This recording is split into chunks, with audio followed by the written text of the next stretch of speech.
कौमी असासों के ऊपर एक बहुत बड़ी खबर है। कौमी असासे फरोख्त हो रहे हैं और कौन कौन से असासे फरोख्त हो रहे हैं, ज़रा आप ये भी देख लें।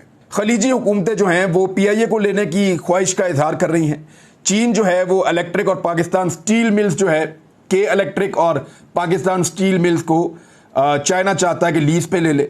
अरब ममालिक पाकिस्तान के बड़े एयरपोर्ट्स लीज पे लेना चाहते हैं। पाकिस्तान ने बराए फरोख्त ये चीज़ें रखी हैं ना मंडी के अंदर कि जनाब ये चीज़ें हम पाकिस्तान को हम बेचने जा रहे हैं।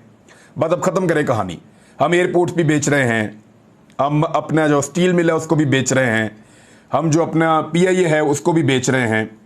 और रूजवेल्ट होटल जो है जो अमेरिका के अंदर मौजूद है, जो एक बहुत बड़ा असासा हुआ करता था कुछ अर्सा पहले तक, 3 साल पहले तक पाकिस्तान का, क्योंकि बहुत सारे भिखारी दानिश्वर आंसुओं से रो रहे थे कि जुल्फी बुखारी ने रूजवेल्ट होटल को बेच दिया है। बहुत सारे लोग आंसुओं से रो रहे थे कि जुल्फी बुखारी ने रूजवेल्ट होटल को बेच दिया है और इमरान खान ने बेच दिया है। सनती यूनिट और पब्लिक सेक्टर कंपनियों को बराह रास्त गैर मुल्की हुकूमतों को फरोख्त कर दिया जाएगा। रूस पाकिस्तान से स्टील मिल लीज पर लेने का ख्वाहिशमंद है। अब ये सारी की सारी चीज़ें, ये सारे के सारे एसेट्स बिक रहे हैं।